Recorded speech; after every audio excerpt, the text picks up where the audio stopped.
Hey guys, it's Sarah, and today we are going to talk about my March wrap-up. I read 14 books in March. It's a lot, much more than my normal. I did read a lot of middle grade though, because I am reading for my children's literature course that is going on this semester.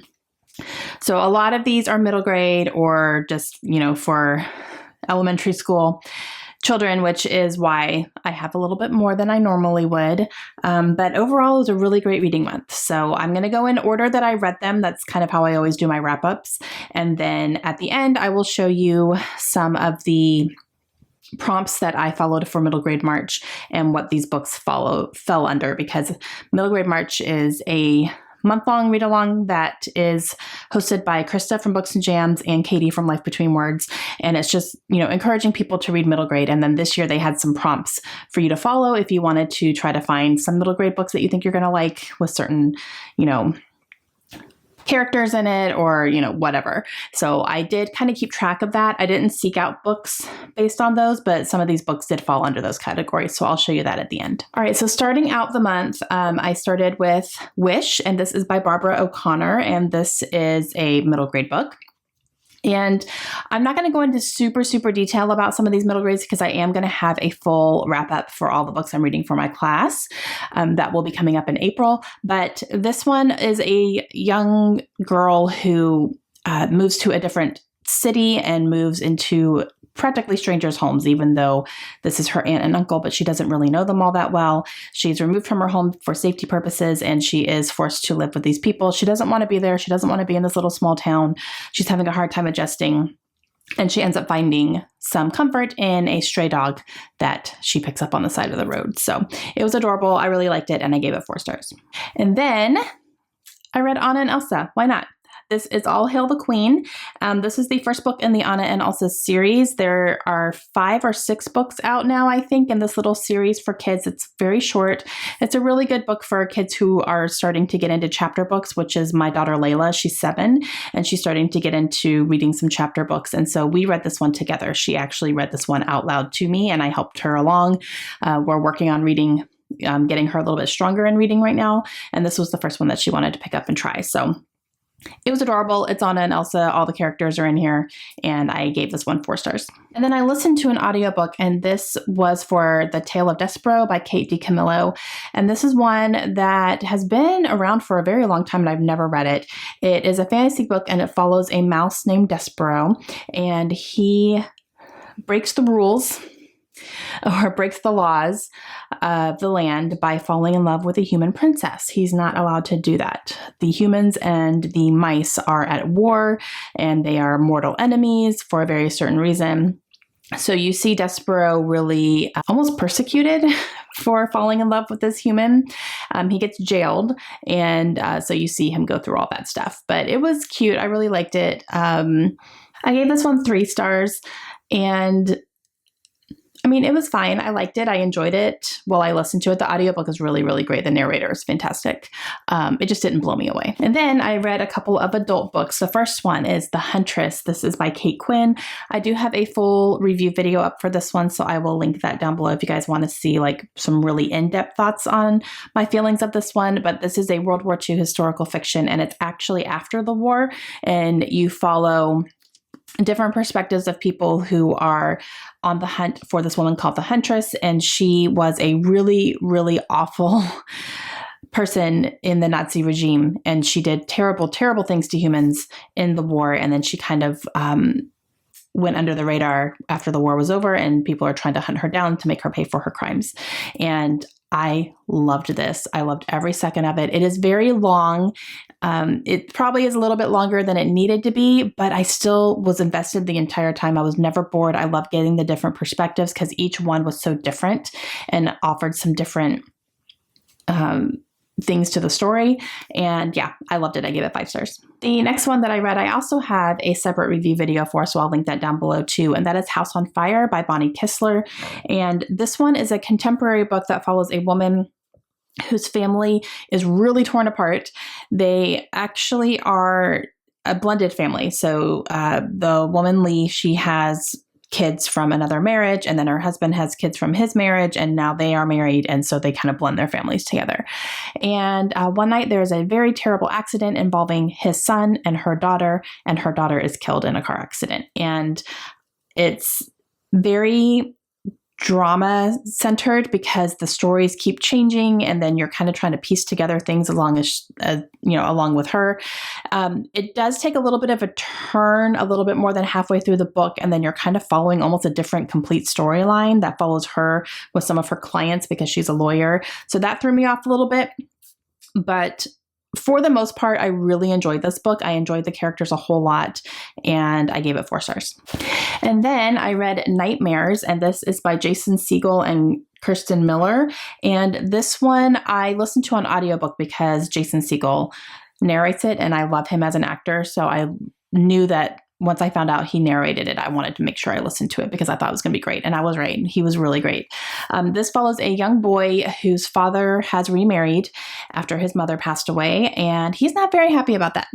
And they end up moving into this house that his new stepmother has inherited. It's a very creepy old house. He believes it's haunted, and you see him dealing with situations that are happening. He doesn't know what's real and what's not. Are these things really happening? Some of it's pretty scary. And you see him kind of dealing with the magical world. And I really liked it. I thought it was a lot of fun. I think kids would really get a kick out of this. And I gave this one 4 stars.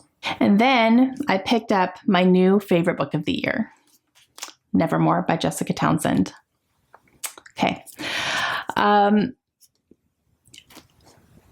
Everyone has been saying that this book will give you Harry Potter vibes, but it's not Harry Potter. And I 1000% agree with that.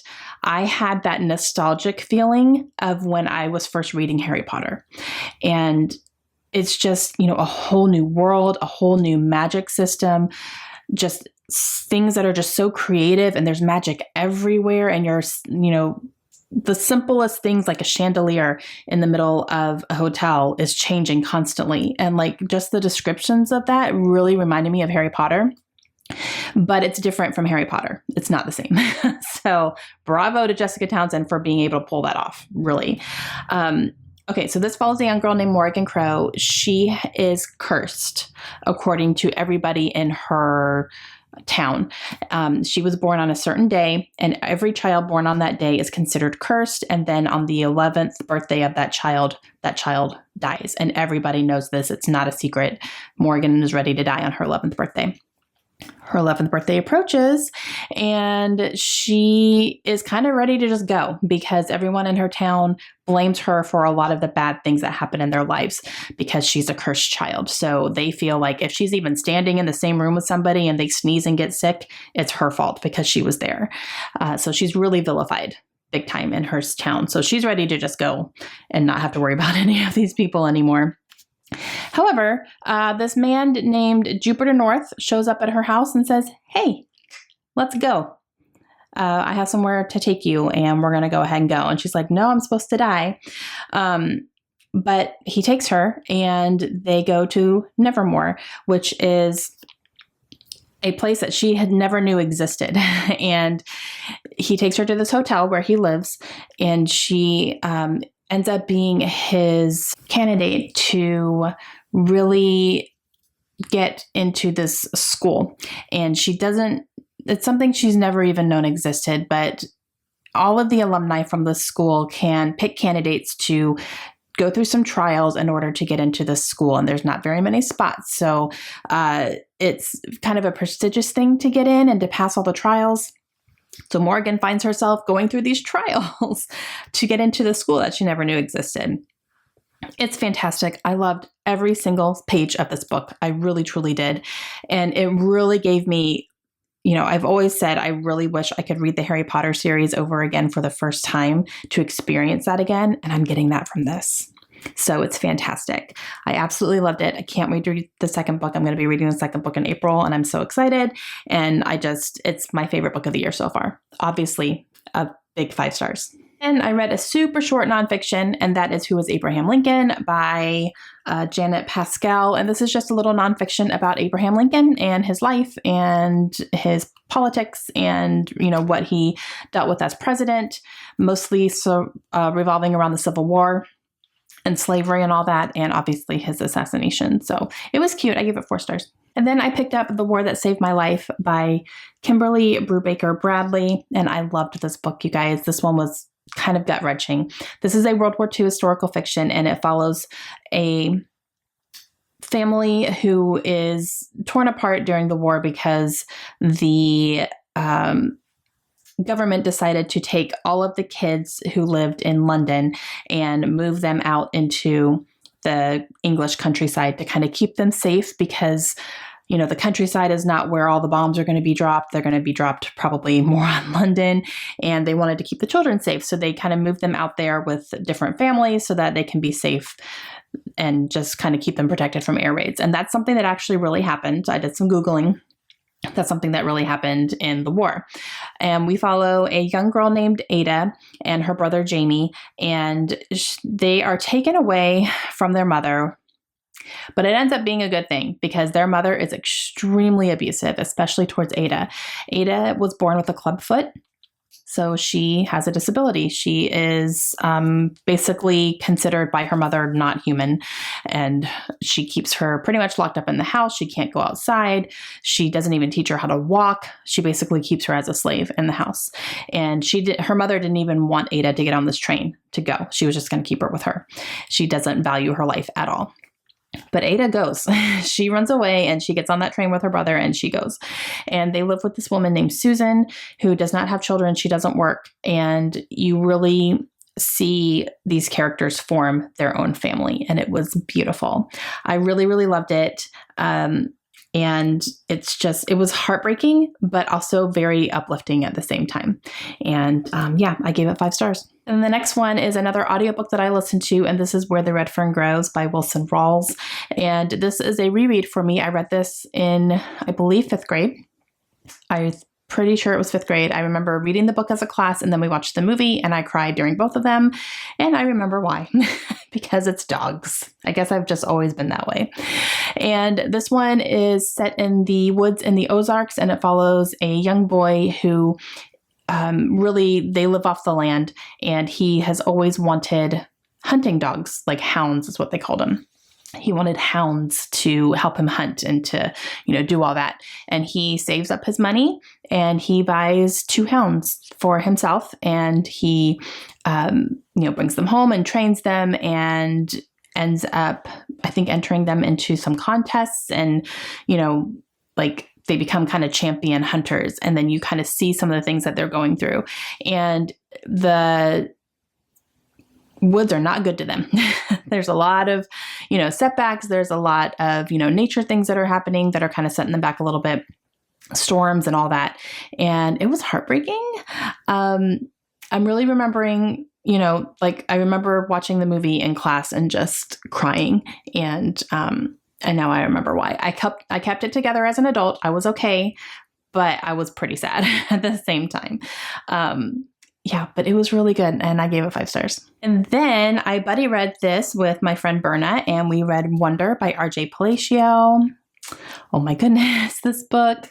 I loved every page of this book. This book was fantastic. The biggest surprise for me was that this was told from a bunch of different perspectives, and I didn't know that going in, so that was really a nice surprise. But this follows a young boy named Augie. He is going into the 5th grade. He's always been homeschooled because he has a medical condition where his face and his entire head really is, I don't want to say deformed because that's not the word that they use in here. They actually go out of their way to not say deformed, but he does have a medical condition that makes his face, it doesn't grow the way other people's faces grow. So he looks very, very different.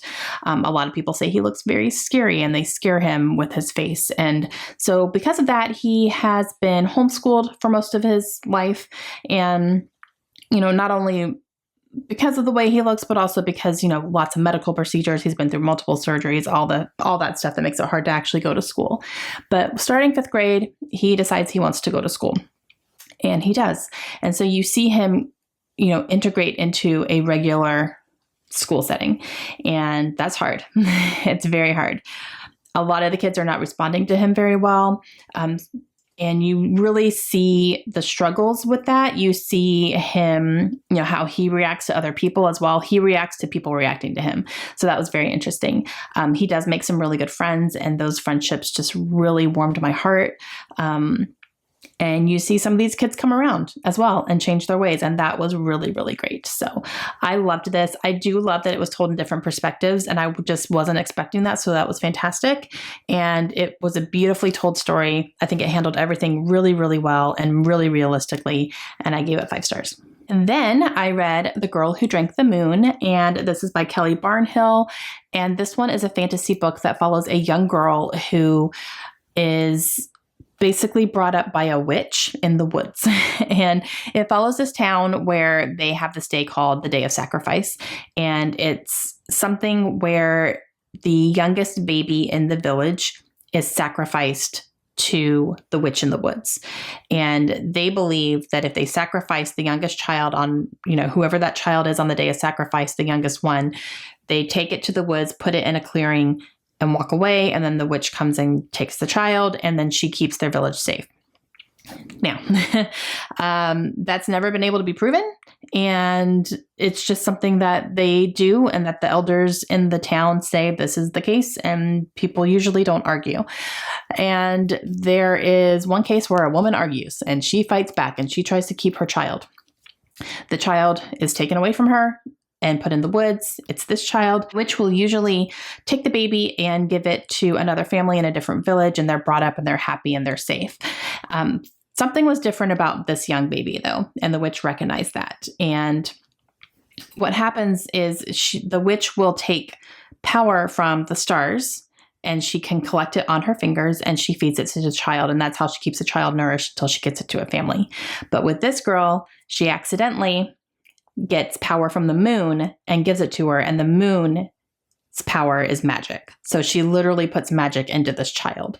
And yeah, it was so good. There's so much that happens in here, and you follow, not only this child, but also a man from the village who is starting to kind of question things and trying to fight back as well. And so you kind of see these two different storylines going on at the same time. And it was just so good. I loved the characters. It was so whimsical. I loved the dragon. There's this great dragon, and he's like this big, and he's so cute. And yeah, I just loved everything about it. I don't want to give too much away because there were actually some twists and turns in here I wasn't expecting, which was fantastic. And I just loved it. So I gave this one 5 stars. And then I listened to another audiobook, and it's also one that I had checked out from the library, but that is Ghost by Jason Reynolds. And this one was really, really good. I ended up listening to it on audio. Like I said, the narrator is fantastic. I think he really, I was laughing out loud because of the way he was narrating this book. It's a very, very short book. I listened to this one in one day. It was no problem to get through it really quickly. But this follows a young boy named Castle, and he is dealing with some hard stuff in his life. Him and his mother had a really horrific thing happen with his dad. His dad is now in jail. So he, is dealing with that, and he's having some trouble in school, kind of getting along with people. And he kind of, he's getting himself into some trouble. Turns out he's a really fast runner, and he goes and happens upon a track practice one day, like a private track team, and kind of watches them and says, I could do that. And he shows them that he can, and he gets invited to be on the team. And so you see him develop this relationship with the coach, which is great. And it's kind of definitely almost like a father figure for him. And, but you still see him getting himself into some trouble. So it was really good. I think the point of view was really great from this young boy. And again, the narration is fantastic. So if you do pick this up, I would encourage you to listen to it. It's just, he was great. So yeah, I loved it. I ended up giving it 4 stars. And the last one that I finished in the month of March, I read this with Candace and with Lindsay, and we buddy read A Mother's Reckoning, Living in the Aftermath of Tragedy by Sue Klebold. So Sue Klebold is the mother of Dylan Klebold, who was one of the Columbine shooters. And let me tell you, the timing of this was not on purpose. We just decided to buddy read it and then realized, oh, the 20-year anniversary of the Columbine shootings is coming up in April. And it was just like 20 years. That is so crazy to me because this happened in 1999.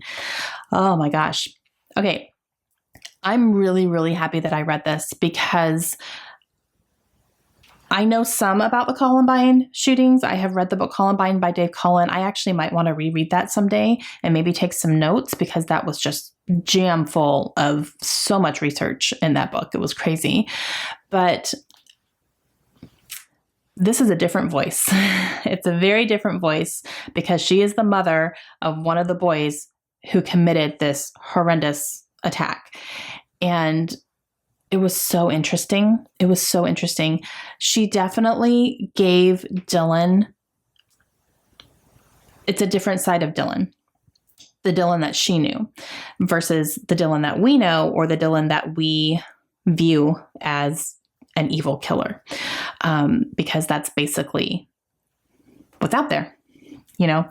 And when he's talked about, that's what is presented and that's what's reflected. It doesn't talk about his childhood. It doesn't talk about his respect for his parents. It doesn't talk about the lessons he was taught by his parents. She goes into all of that stuff. And when you're reading this, you're understanding why there were no warning signs for them. Did he start getting into some trouble in high school? Yeah, but it was nothing, I think, that would even be huge warning flags. At least nothing that she saw before the shootings. There were some things that were happening that I think the school did not handle very well, that some of the teachers did not handle very well, that I think could have made a little bit of a difference. May not have stopped the shootings, but it could have made a difference and maybe opened some more eyes and given off some more warning signs. But those were things like there was a paper that Dylan wrote that was kind of like, something's not right here, but the teacher didn't even show his parents. And it could have made a difference. I think it could have been definitely a red flag going up somewhere. And she didn't, his mother didn't even see that until a year after her son was dead. So there were a few things in here that didn't make a ton of sense to me that I don't think the school handled very well. Is the school at fault? Absolutely not. Absolutely not. The boys were at fault, both of them. But it definitely made me think more on a parental level than an outsider level. So there is that. I really enjoyed it. I thought it was very interesting. It's a great buddy read because there was a lot to talk about for sure. I want to read more about Columbine. I want to read more. I would love to read more about Eric, but I can't find anything. There's really not that much about him out there. His family has completely gone off the radar since this happened. So that to me is so interesting. Or he is like something I would want to know more about him as a person, because all we're really getting is what we can kind of guess based on what they left behind, which wasn't much, but it really did seem like Eric was probably the mastermind behind all this, or he had more of an agenda against other people, whereas Dylan seemed more going along with it and helping him. And there was a very telling passage in here about, it was kind of a comparison thing where Eric seemed like he just wanted to go in there and kill people and he was ready to die too. Dylan just wanted to die and he didn't care if other people went at the same time. And so that together created the Columbine. So yeah, it was very, very interesting and I really enjoyed it. I gave it 4.5 stars. I did knock off half a star because I still feel like she definitely put more of the blame on Eric, which I think a lot of people do, but don't discount what Dylan did. He did it. He helped. He didn't say no. He didn't rat him out. He did it. Dylan killed people. He did. So, yeah, but it was still very good. I thought it was very interesting. I definitely want to hear more from her and definitely something that makes you think. Okay, so now really quick, I'm going to go over the middle grade again. And I wrote down like the prompts, oops, as everything falls out of my notebook. I wrote down the prompts for middle grade March, so I'll tell you what the prompts were and if I read anything in those. So the first prompt was a nonfiction or based on a true story, and I read Who Was Abraham Lincoln was a nonfiction, and then The War That Saved My Life is based on a true story, or at least a true happening as far as, kids getting put on the trains and going out there. The characters were completely made up, but that was based on a real situation. Non-human main character was The Tale of Despereaux. That's really the only one. A fantasy book, I had 4. So Anna and Elsa is fantasy. The Girl Who Drank the Moon, Nevermore, and Nightmares. Those all had fantastical elements in them. Book written in verse. I didn't read anything in March written in verse. Diverse books, Wonder and Ghost were both diverse. And then I just put other because I have 2 more on there that didn't fall under any of these categories, but Wish and Where the Red Fern Grows. So quite a few. The only one I didn't have any books for was written in verse, and I just didn't read anything like that this month. So yeah, a really good reading month for March. Again, a lot of shorter books for middle grade and all that. So yeah, but I'm almost done with my class, and I'm going to be finishing that up here in the first part of April. The first half of April will be finishing that up. I only have a few more books to read, and I'm really excited about them. And yeah, so let me know down below if you guys have read any of these books. Let me know what your thoughts were if you read any of them. What was your favorite book of March? I'm excited to know that. Mine was definitely Nevermore. And I will talk to you guys again soon. Hope you have a great day. Bye.